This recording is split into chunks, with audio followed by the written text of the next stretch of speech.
Hi സുഹൃത്തുക്കളെ, ആരിസ് വൈദ്യരിയും ടീമുമാണ്. ഞങ്ങളിപ്പോൾ ഈ വീഡിയോയിൽ വരാൻ കാരണം ഞങ്ങൾ അന്ന് കഴിഞ്ഞ ആഴ്ച ചേലോട് മക്കാമിലെ ഒരു നീർച്ചനുമായി ബന്ധപ്പെട്ട ഒരു വീഡിയോ ഇട്ടിന്. അതിലൊരു കമൻറ്റ് വന്നിട്ടുണ്ട്. എന്താണ് അത് ഞാൻ കാണിച്ചത്? എഴുതി വരുന്നുണ്ട്, ഇതൊന്ന് വായിച്ചു നോക്കി. ഞങ്ങളിപ്പോൾ വായം കൊണ്ട് പറയുന്നില്ല. അത്ര നല്ലൊരു മക്കാമിനെ കുറിച്ച് മൂപ്പര് പറഞ്ഞത് നമ്മൾ വായ കൊണ്ട് പറഞ്ഞത് മോശമല്ലേ? അത് വിചാരിച്ചിട്ട് ഇതൊന്ന് കണ്ടാൽ മതി. കണ്ടില്ലേ, ആളെ പേരും അടക്കം ഞാൻ കൊടുക്കുന്നുണ്ട്. അപ്പോൾ സഹോദര മതത്തിൽപ്പെട്ട ആളാണ് നമ്മളെ മെയിൻ ചങ്കായ അകേഷ്.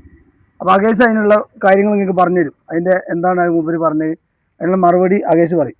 ഇപ്പോൾ മൂപ്പര് അങ്ങനെ ഉദ്ദേശിച്ചത് എന്താണെന്ന് വെച്ചാൽ ഈ കോയിനും ആടിനൊക്കെ കൊന്നു കഴിഞ്ഞാൽ ശവം തന്നെയാണ്.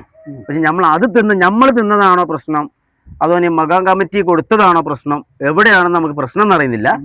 എന്താ ഞങ്ങളൊക്കെ കഴിച്ചിട്ടുണ്ട്. നമ്മൾ ഇത് ആദ്യമായിട്ട് പോയി കഴിക്കുന്നല്ല, ഞങ്ങൾ മുമ്പും കഴിച്ചിട്ടുണ്ട്. ഇനി ജീവിച്ചിരിപ്പുണ്ടെങ്കിൽ അടുത്ത കൊല്ലവും കഴിക്കും. ഇനിയിപ്പോൾ അവിടെ ഉള്ള ഇപ്പം എത്ര കിൻഡലായിട്ടുണ്ട് അരി അല്ലെങ്കിൽ ചിക്കന് മട്ടനൊക്കെ ആയിട്ടുണ്ട്, അതിലും കൂടുതൽ അവിടെ വരും.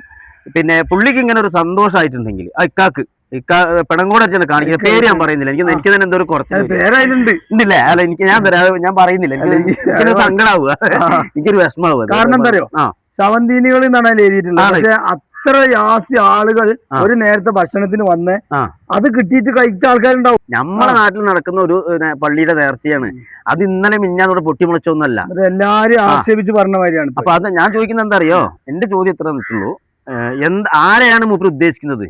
പള്ളി കൊടുത്ത പള്ളിയെയാണോ അല്ല കൊടുത്ത നമ്മളെയാണോ? എന്താ എനിക്ക് മനസ്സിലാവില്ല. പിന്നെ നമുക്ക് എന്താ പറയുക സൗഖ്യത്തെ, മൂപ്പർക്ക് ഇനിയിപ്പോ അങ്ങനെ ഒരു സന്തോഷം കിട്ടുന്നുണ്ട്. എല്ലാവരും സന്തോഷിക്കാനുള്ള ജീവിക്കുന്നല്ലേ, നീ ദുഃഖത്തിനായിട്ട് ജീവിക്കും രാവിലെ ഇറങ്ങിയിട്ട് ഇല്ല. അപ്പൊ നമ്മൾക്ക് പറയാനുള്ളതെന്ന് വെച്ചാല് മൂപ്പർക്ക് അങ്ങനെ ഒരു ആത്മസന്തോഷം കിട്ടുന്നുണ്ടെങ്കിൽ കിട്ടട്ടെ, അങ്ങനെ പറയട്ടെന്ന്. അതും നമ്മളൊരു സഹോദരനല്ലേ, എന്നാലും നമ്മളിത് മറ്റുള്ളവരെ അറിയിക്കാൻ വേണ്ടിയിട്ടാണ്. കാരണം ഇങ്ങനെയുള്ള ആൾക്കാർക്ക് ഇത് മനസ്സിലാക്കാൻ വേണ്ടിയിട്ടാണ്. ഞങ്ങൾക്ക് യാതൊരു പ്രശ്നമില്ല, നമുക്കൊരു വിഷയമില്ല, നമുക്ക് സന്തോഷമുള്ളൂ. നമ്മൾ ഇനിയും പോവും. അടുത്തുള്ള ആവശ്യമുള്ളവര് എല്ലാരും വരും. കാരണം ഈ പ്രാവശ്യത്തെ ഭക്ഷണം എത്ര വെച്ചിക്കണെന്നോ അല്ലെങ്കിൽ അതിന് മറ്റുള്ളതൊക്കെ പറഞ്ഞാൽ കേട്ടുന്നല്ല, നമുക്ക് അതിനെ പറ്റി ഒന്നും അറിയില്ല. നമുക്ക് ഭക്ഷണം കിട്ടിയോ തേങ്ങയോ തേങ്ങിനൊന്നും നമ്മളറിയില്ല. എതിർക്കുന്ന ആൾക്കാരുണ്ട്, പോട്ടെ. എല്ലാവരും സമന്തീനികൾ പറഞ്ഞ വളരെ മോശമായി പോയി. ഏതായാലും ആ സഹോദരനോട് പറയാനുള്ളത് ഒന്ന് ശ്രദ്ധിച്ച് കൈകാര്യം ചെയ്യും അങ്ങനത്തെ കാര്യത്തിനൊക്കെ അല്ലേ. കാരണം നാനാജാതി പിന്നെ മതസ്ഥര് വരുന്നതാണ് അങ്ങോട്ട് ഭക്ഷണത്തിന്. അവരൊക്കെ ചവിട്ടി തേക്കാൻ ഈ ഒരു പേരും വെച്ചിട്ട് മൂപ്പര് ചെയ്തത് മോശമായി നമ്മൾ പറഞ്ഞു. കാരണം നമ്മൾ ഈ ഒരു സമുദായത്തിൽപ്പെട്ടവര് മാത്രമല്ല, പല സഹോദര സമുദായപ്പെട്ടവര് വരുന്നുണ്ട് അങ്ങോട്ട്. ഞമ്മക്ക് അവിടെ പോകുമ്പോ നമുക്കൊരു അഭിമാനം എന്താ അറിയും, നമ്മളെ നാട്ടിലാണ് ഈ പ്രസ്ഥാനം. എവിടെ നിന്നൊക്കെ ആളുകൾ വരുന്നത്, പല വിഭാഗക്കാര്, പല ഭാഷക്കാര്. ഞാൻ നോക്കുമ്പോൾ നമ്മളെ ലാസ്റ്റ് ഇരിക്കുമ്പോൾ ഹിന്ദിക്കാർ വന്ന് ഭക്ഷണം കഴിക്കുന്നത്. ഹിന്ദിക്കാർ ആരാണ് ഏതാണെന്ന് ചോദിച്ചിട്ടാണ് നമ്മൾ ഭക്ഷണം കൊടുത്തത് അല്ലല്ലോ. നമ്മളെ പ്രാദേശിക പല ആളുകളും പറയുന്നുണ്ട് ഇത്ര കിൻഡലാണ് വെച്ചത്, നിങ്ങൾ പറഞ്ഞ അത്രയല്ല. പിന്നെ ചില ആളുകൾ പറഞ്ഞു ചില ആൾക്കാർക്ക് കിട്ടിയിട്ടില്ല. ചേലോട് മകാമിന്റെ പരിപാടിക്ക് പങ്കെടുക്കാനും ആ ഭക്ഷണം കഴിക്കാനായിട്ട് പോയതാണ്. അടുത്ത പ്രാവശ്യം ഈ പരാതി ഉള്ളവർക്കെല്ലാവർക്കും നല്ല ഭംഗിയായിട്ട് കിട്ടാൻ വേണ്ടിയിട്ട് എല്ലാവരും നല്ല ദുആ ചെയ്യുക. നമുക്ക് ഇനി ആർക്കും ഒരു പരാതി ഇല്ലാത്ത രീതിയിൽ എല്ലാവർക്കും എത്തണം. വന്ന ഒരാൾ പോലും കിട്ടിയില്ല കുറഞ്ഞു പോയെന്നും പരാതി ഉണ്ടാവരുത്.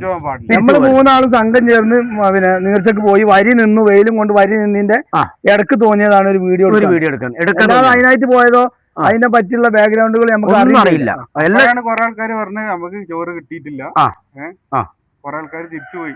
ഒരു കാര്യം മനസ്സിലാക്കണം, ഒരു ഇത്രയും വലിയ പരിപാടി നടത്തുമ്പോൾ നമ്മളൊരു 1000 പേരെ കല്യാണം നടത്തുമ്പോൾ എന്തൊക്കെ ഫാൾട്ട് വരുന്നുണ്ട് അല്ലേ? ഫാൾട്ട് വരികയെന്ന് പറയാൻ പറ്റുമോ? ഇത് എത്ര ആളുകൾ വരുന്നുണ്ട്. അപ്പൊ ഇതൊക്കെ ഒന്ന് ക്ഷമിച്ചു കഴിഞ്ഞാൽ പ്രശ്നം തീരാവുന്നുള്ളൂ. അടുത്ത പ്രാവശ്യം ഉഷാറാക്കുക, അത്രേ ഉള്ളൂ. അത് നമുക്ക് പറയാനുള്ളത്. അപ്പോ വീണ്ടും കാണാം.